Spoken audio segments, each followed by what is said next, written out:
Pernahkah kamu mendengar tentang dua tokoh misterius yang muncul setelah runtuhnya Majapahit? Mereka bukan raja, bukan pula kesatria. Namun, ramalan mereka diyakini mampu mengguncangkan masa depan Nusantara. Inilah kisah Sabda Palon dan Noyo Genggong, sebuah misteri yang masih hidup hingga sekarang.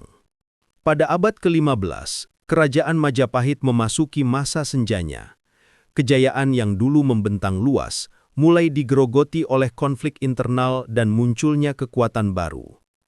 Di tengah masa krisis itulah, dua tokoh muncul dalam catatan Jawa, Sabda Palon dan Noyo Genggong. Sabda Palon dikenal sebagai penasehat spiritual, sementara Noyo Genggong dianggap murid sekaligus penerusnya.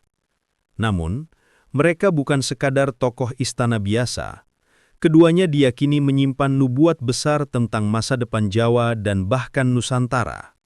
Tapi, benarkah Sabda Palon hanyalah seorang penasehat kerajaan? Atau sebenarnya, ia adalah penjaga rahasia besar peradaban Jawa yang tak boleh terungkap? Misteri ini membuat banyak sejarawan berdebat hingga hari ini. Nama Sabda Palon dan Noyo Genggong kerap dikaitkan dengan ramalan Jayabaya, Raja Kediri yang hidup jauh sebelum Majapahit. Banyak yang percaya, nubuat mereka adalah kelanjutan dari ramalan Jayabaya, seolah menjadi jembatan antara masa lalu dan masa depan. Kisah mereka kemudian diwariskan secara turun-temurun lewat naskah-naskah kuno dan cerita rakyat Jawa.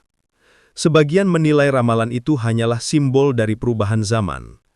Namun, bagi sebagian lain, nubuat itu adalah pesan nyata tentang kejayaan yang akan hilang lalu suatu saat kembali.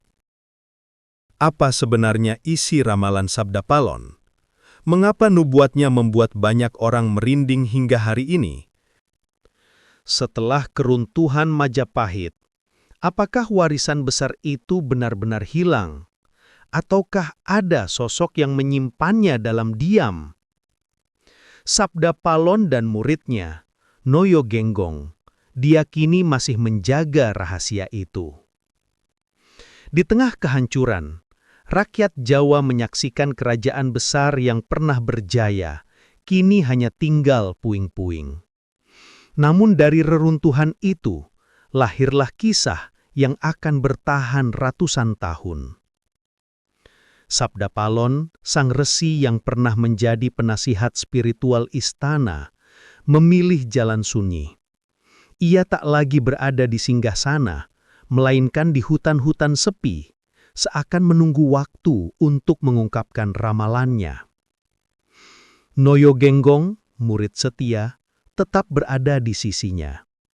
Dari gurunya, ia belajar tentang ramalan, tentang masa depan tanah Jawa, dan tentang pertarungan panjang antara kegelapan dan cahaya. Konon, dari merekalah ramalan tentang masa depan Nusantara mulai beredar. Sebuah mesan misterius, bahwa setelah kejatuhan besar, akan datang masa kegelapan, dan setelahnya cahaya kebangkitan. Apakah Sabda Palon dan Noyo Genggong benar-benar saksi rahasia masa depan Jawa? Ataukah ini hanyalah kisah yang dilukis ulang dari sejarah? Misteri itu masih tersisa hingga kini. Apa isi ramalan Sabda Palon dan Noyo Genggong? Konon, mereka telah menggambarkan masa kelam yang akan dialami Nusantara, jauh sebelum itu benar-benar terjadi. Ramalan itu menyebutkan, setelah runtuhnya kerajaan besar, Nusantara akan memasuki zaman kacau. Perpecahan, konflik, hingga rakyat yang terhimpit penderitaan. Mereka meramalkan datangnya orang asing dari seberang lautan yang akan menguasai tanah Jawa, merampas kekayaan, dan menindas rakyat selama berabad-abad. Masa itu digambarkan sebagai zaman penuh penderitaan. Nusantara seakan kehilangan jati dirinya, dan rakyat hanya bisa menunggu datangnya perubahan. Benarkah ramalan itu menggambarkan masa penjajahan? Ataukah hanya tafsir yang kita hubungkan dengan sejarah? Misteri ini terus mengundang tanda tanya. Apakah setelah masa kelam, Nusantara akan selamanya tenggelam? Ramalan Sabda Palon menyebutkan sebaliknya, akan ada kebangkitan. Sabda Palon diyakini meninggalkan janji bahwa suatu hari kelak, setelah berabad penderitaan, tanah Jawa akan menemukan kembali cahaya dan kejayaannya. Ramalan itu menyebutkan akan hadir seorang pemimpin adil bijaksana, sosok yang mampu menyatukan rakyat, membawa keadilan, dan mengembalikan harga diri Nusantara. Kebangkitan itu digambarkan dengan cahaya terang setelah gelap, masa penuh harapan, dan rakyat yang kembali tersenyum menatap masa depan.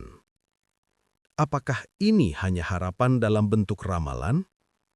Ataukah sebuah tanda bahwa Nusantara memang ditakdirkan untuk bangkit kembali? Misteri ini masih menanti jawabannya. Di balik ramalan yang misterius, tersimpan pesan kebijaksanaan, warisan spiritual Sabda Palon dan Noyo Genggong. Sabda Palon dan Noyo Genggong bukan hanya dikenal karena ramalannya. Lebih dari itu, mereka mewariskan nilai-nilai luhur tentang kesabaran, keteguhan hati, dan keyakinan pada masa depan. Ajaran mereka mengingatkan bahwa dalam setiap zaman kegelapan, manusia tidak boleh kehilangan harapan, bahwa badai pasti berlalu, dan setelah malam gelap selalu ada fajar yang menyingsing. Pesan ini seolah abadi, diwariskan lintas generasi, menjadi pengingat agar bangsa tidak mudah goyah menghadapi ujian sejarah. Apakah kita mampu meresapi pesan itu? Atau hanya sibuk menunggu ramalan menjadi nyata? Jawabannya ada di tangan kita. Benarkah ramalan Sabda Palon hanyalah mitos? Atau ada fakta sejarah yang tersembunyi di baliknya? Hingga hari ini, ramalan Sabda Palon ditafsirkan dengan cara berbeda. Ada yang melihatnya sebagai nubuat nyata. Ada pula yang menilainya sekadar simbol budaya Jawa. Sebagian sejarawan menganggap teks ramalan ini hanyalah sastra politik, alat penguat harapan rakyat. Namun ada pula yang percaya, ramalan ini memang menyimpan pesan gaib. Di setiap zaman, ramalan ini seolah menemukan maknanya sendiri. Saat bangsa terpuruk, ia hadir sebagai pengingat bahwa masa kejayaan pasti akan kembali. Mitos atau fakta? Yang jelas, ramalan Sabda Palon terus hidup, menjadi bagian dari identitas misteri Nusantara yang tak lekang oleh waktu.